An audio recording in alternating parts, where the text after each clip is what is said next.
වා කොච්චර හම්බ කරත් මාසය අන්තිමට කීයක්වත් ඉතුරු වෙන්නේ නැත්තේ කියලා වාට මීට කලින් හිතලා තියෙනවා. ඉතින් මේකට හේතු කිහිපයක් බලපානවා. ඒ හේතු ටික තමයි අද මම මේ වීඩියෝ එකෙන් කතා කරන්න යන්නේ. සහ ඒවට මොනවද ගන්න පුළුවන් ක්‍රියාමාර්ග කියලා මම ඔයාලට මේ වීඩියෝ එකෙන් කියලා දෙනවා. ඉතින් වීඩියෝ එක අන්තිම වෙනකම් බලන්න කියලා ඉල්ලනවා. පළවෙනිම දේ තමයි ඔයා අනවශ්‍ය ලෙස වියදම් කරන එක. හරිද? ඒ කියන්නේ ඔයා ඒක නොදැනුවත්ව තමයි වෙන්නේ. අපි හිතමු ඔයා දවස ගානේ වියදම් කරනවා. ඒ කියන්නේ පොඩි දේවල් පොඩි ගණන්. රුපියල් 100 200 ඔය ගන්න වෙලාවට හිතනවා මේක පොඩි දෙයක් නේ දැනට විතරයි රුපියල් 100යි නේ එහෙම කිය ගන්න. නමුත් මේක සෑහෙන්න බර ගානක වියදමක් වෙනවා මාස අන්තිමේදී. අපි හිතමු ඔයා වැඩ ඇරලා යන ගමන් නිකන් හැමදාම බයික් පැකට් එකක් කනවා කියලා බයික් පැකට් එකක් තේ එකක් ඔන්න ඔය පොඩි දෙයක් ඔය කඩයක් ගාවින් නවත්තලා කනවා බොනවා කියලා හිතුවා. ඒතකොට හිතන්න නිකන් දවසකට රුපියල් 200 ගානේ බැලුවොත් මාසෙට රුපියල් 6000ක් විතරම ඉන්පත්. ඉතින් ඒක නිසා අනිවාර්යෙන් ඔයා මේ වාගේ වියදම් ට්‍රැක් කරන්න පුරුදු වෙන්න ඕනේ.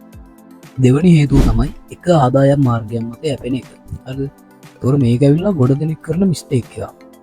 දැන් අපි හිතමු ඔයාට හදිස්සියේ මොකක් හරි අසනීපයක් වුණා. එතකොට ඔයා යන ජොබ් එකෙන් එන සැලරි එක නැවතුනාට පස්සේ ඔයාට වෙනමුත් එන්න ආදායම් මාර්ගයක් නැත්තම් මෙන්න මේක ලොකුම වැරද්දක් ඔයා කරන. ඒක නිසා අනිවාර්යෙන්ම පොඩි දෙයක් හරි කියන්නේ සයිඩ් බිස්නස් එකක් පොඩි විදියට හරි තියාගෙන යන්න ඕනේ.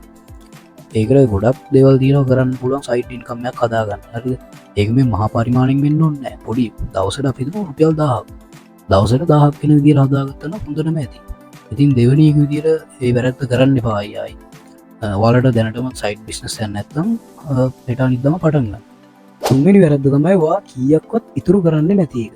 ඉතින් මේක ඔයා අනිවාර්යයෙන්ම කරන්න. ඔයාගේ සැලරි එක ගත්තට පස්සේ ඔයා පළවෙනිම කරන්න ඕන දේ තමයි ඉතුරු කරන්න. ඔයාගේ ගාන අනිවාර්යයෙන්ම 120ක් අයින් කරන්න අනිවාර්යයි. ඔයාලා අපි අර කලින් වීඩියෝ එකේ කියලා දුන්නානේ 50 30 20 රූල් එක ඔයාලට මම කියලා දුන්නා. ඉතින් ඒ විදිහට ඔයා අනිවාර්යයෙන්ම 120ක් ඔයාගේ සැලරි එක කීය වුණත් 120 ඉතුරු කරලා ඉන්න. ඒතකොට ඔයාලා හදිසියක් වෙච්ච වෙලාවට හරි ඒ ඉතුරු කරපු 120 ගන්න පුළුවන්. ඒක නිසා සැලරි එක අපි හිතමු රුපියල් 50000යි. ඔය 50000න් 20000ක් විතර ඉතුරු කරන්න. නැත්නම් 10000ක් විතර ඉතුරු කරන්න. ඔව් 120 එකෙන් 10000න් 10000ක් ඉතුරු කරන්න. හතරවෙනි දේ තමයි කිසිම ඉන්වෙස්ට් එකක් කරන්න නැති එක. මේකත් කොයි වෙලේවත් කරන්න නැතුව ඉන්න එපා. ඉන්වෙස්ට් කරන එක අනිවාර්යෙන්ම කරන්න ඕන. මේක ෆික්ස් ඩිපොසිට් එකක් දාන්න පුළුවන්. පොඩි බිස්නස් එකක් පටන් ගන්න පුළුවන්. නැත්නම් ෂෙයා මාකට් එකේ ඉන්වෙස්ට් කරන්න පුළුවන්. ඔයාගාව තියෙන පොඩි මුදලින් මොකක් පටන් ගන්න.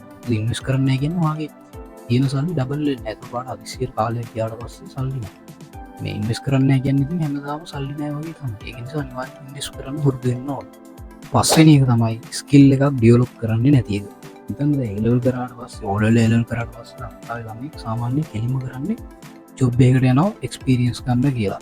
ඒ කියන්නේ සේල්ස් වලට තමයි ගොඩක් ඊට පස්සේ බැංකු වලට යනවා. ඉන්ටර්න් කීක එක කම්පැනි වලට යනවා. ඉතින් මේක නෙමෙයි කරන්න ඕනේ. ඔයා විශේෂයෙන් කියන්නේ O level A level කරපු අයට කරාට පස්සේ කරන්න ඕන දේ තමයි ස්කිල් එකක් ඩෙවලොප් කරන්න ඕනේ. ඒ කියන්නේ ස්කිල් ඕනම ගොඩක් පැති තියෙනවා. ස්කිල් එක ඩෙවලොප් කරන්න බැරි කමක් නැහැ. තමන් කැමති පැත්ත ඉස්සෙල්ලා තෝරගන්න. හරිද? මේ පැත්තෙන් ඉස්සරහට යන්න බලන්න. මොකද එතකොට ඔයාලට ඔයාගේ වැඩේ කරගන්න ලේසියි. නැත්නම් ඔයා අකමැති පැත්තෙන් යන්නේ යුත් වෙන්නේ ඕකත් කෙරෙන්නේ නැහැ. අන්න ඒක නිසා දැන් ගොඩක් දේවල් තියෙනවා. සේල්ස් තියෙනවා. ඊට පස්සේ ඩිජිටල් මාකටිං තියෙනවා. නැත්නම් අපි හිතමු කවුරු හරි කෙනෙක් මැකෑනික් වැඩවලට කැමති නම් ඒවා කරන්න පුළුවන්. ඊට පස්සේ ඉලෙක්ට්‍රීෂියන් වැඩවලට කැමති ඒවා කරන්න පුළුවන්. කේක් හදන්න කවුරු හරි කැමති නම් කේක් හදන්න. ඒ කෝස් කරලා ඒ ස්කිල් එක ඩෙවලොප් කරගන්න පුළුවන්. ඒක අනිවාර්යයෙන්ම කරන්න. මොකද එතකොට ඔයාලට ජොබ් එකක් හොය හොය යන්න දෙයක් නැහැ. තමන් ගාව ස්කිල් එක තියෙනවා. ඒ ස්කිල් එක වැඩ හොයාගෙන යනවා අනිවාර්යයෙන්.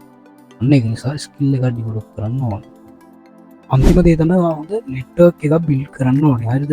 ඒ කියන්නේ හරි මිනිස්සු ආශ්‍රය කරන්න ඕනේ.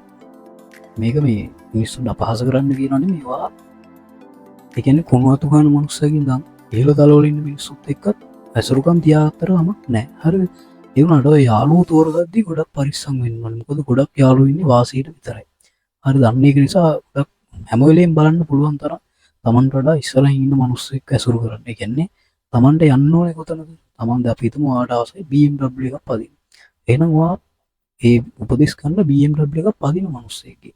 නැතුව Alto එකක් පදින මිනිස්සෙක්ගෙන් උපදෙස් ගත්තා කියන ඔයාට කවදාවත් BMW එකක් ගන්න පුළුවන් වෙන්නේ නැහැ. ඒක නිසා ඇසුරු කරද්දී මිනිස්සු තෝරගද්දී හරි පරිස්සමෙන් තෝරගන්න.